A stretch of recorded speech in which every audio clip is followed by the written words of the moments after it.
Fala pessoal, tudo bem? Eu vou falar da Copasa CSMG3, uma empresa aí que tem caído bastante, ela está muito barata ao meu ver, não é recomendação de compra, tá? Vou falar aqui do resultado do quarto trimestre de 2020 e ao meu ver foi um bom resultado.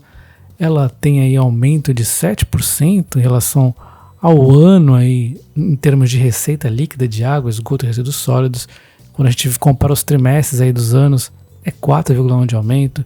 Quando a gente vê o EBITDA aumentou 9,6% no anual, 7% aí no trimestral. O lucro aumentou 8,2% aí no anual e 5,3% aí no trimestral em relação ao ano passado, né? A dívida aumentou 6,4%, né?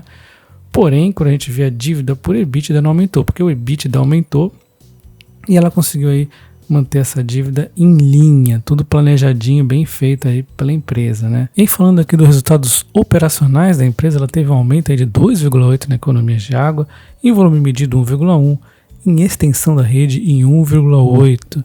Já no esgoto, o aumento foi de 2,4%, nas economias, o volume tratado de 3,6% o aumento e também na extensão de 3,6%.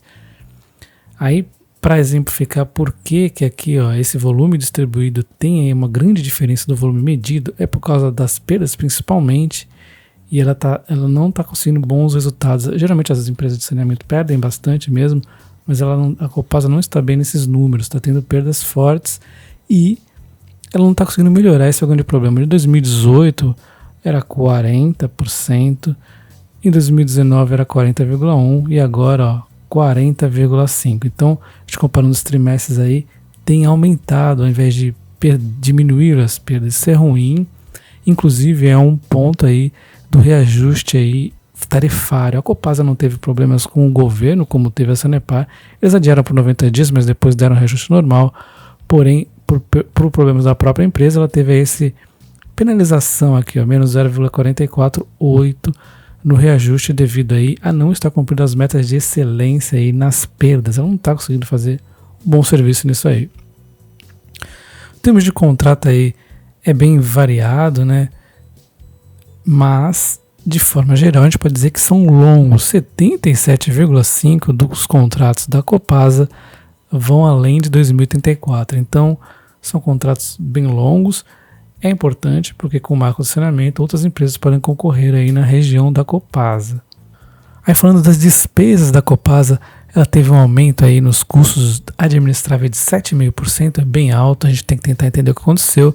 E quando a gente vai destrinchando, os mais relevantes aqui são o pessoal e serviços terceiros, não aconteceu nada demais, teve até alguns acordos, mesmo assim aumentou apenas 0,7% no pessoal, serviços de terceiros diminuiu 6,2%, a gente vai para outro ponto e aqui está o problema, que é a perda por redução ao valor recuperado de contas a receber. Isso aqui nada mais é do que uma provisão que eles fazem aí para possíveis calotes. Então nós estamos vindo aí de uma pandemia, eles também fizeram uma otimização na análise aí de possíveis calotes, então eles aumentaram e fizeram uma reserva. Então a empresa se precavendo, esse valor, se não for usado, pode ser reavisto aí no futuro. Então tranquilo isso aí. Então a gente vê que em custo administrável 7,5% é totalmente plausível. Aí vendo no final das 6,7% aí de custo total da empresa, aumentou, mas totalmente justificável aí pelo PDV aí, né, digamos, não é, eles chamam de forma diferente, nessa provisão aí. A dívida, como eu já falei, ela deu uma aumentada aí, a dívida líquida aqui de azul escuro, mas não tem problema, porque a dívida, quando a gente vê pelo EBITDA, se a gente vê pelo lucro também, se manteve aí, porque a empresa melhorou seus resultados. Aí falando de dividendos, né, a empresa tem aí pago eventualmente dividendos não recorrentes, mas ela nunca promete isso, geralmente é uma surpresa, então você tem que ter aí uma noção que ela pode pagar ou não.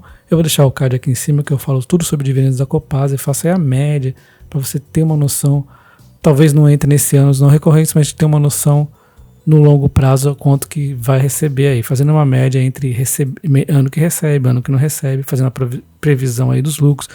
Mas enfim, vendo aí esses 25% que é o payout mínimo da empresa, a gente teria um dividendo dado o LPA da empresa atual de 2,15, a gente põe aqui nas contas 2,15, um dividendo aí de 25%, dá O valor da cotação está 13,47, dá 4% de dividendo. O valor teto é de 8,96. Então, o valor teto está bem abaixo, né?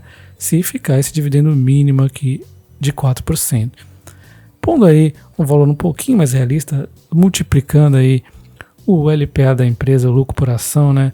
Por 8,2, aumentando 8,2, que foi o mesmo resultado que a empresa conseguiu em 2020, que foi um ano de pandemia, que ela repita agora em 2021, a gente teria aí um lucro de 58 centavos por ação, o que levaria aí um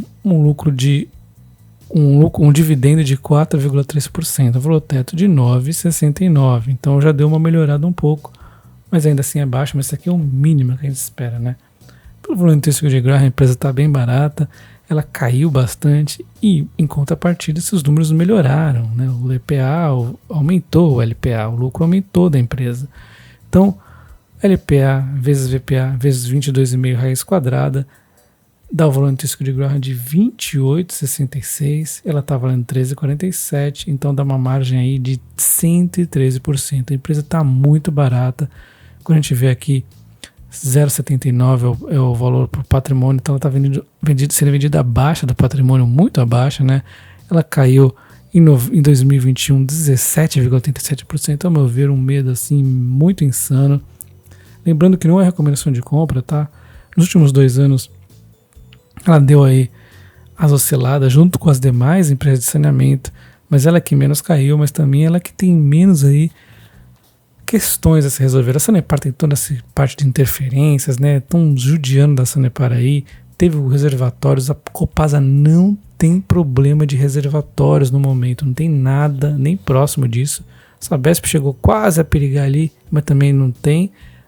A Sanepar teve muito, a Copasa não chegou nem próximo de algum problema. Então, ela não tem problema disso e não tem problema também, por enquanto, de intervenção do governo, e também o mercado está menos na expectativa de privatização dela. Então, quando sai notícia, a Sabesp oscila muito isso. Quando parece que não vai ter privatização, a Sabesp cai mais, e aí sobe, fica nisso. A Copasa tenderia a oscilar menos, mas quando a gente vê aqui, ela tem oscilado bastante. É por isso que eu vejo ela aí como uma empresa barata, já que ela tem menos riscos aí da privatização. O pessoal está precificando menos isso e interfere menos o governo, né? E também tem aí essa parte dos reservatórios que estão muito bom dela. Então eu vou deixar o card aqui para vocês verem a análise que eu já fiz da Copasa e também dos dividendos dela. Eu espero que vocês tenham gostado. Um abraço, até o próximo vídeo. Valeu!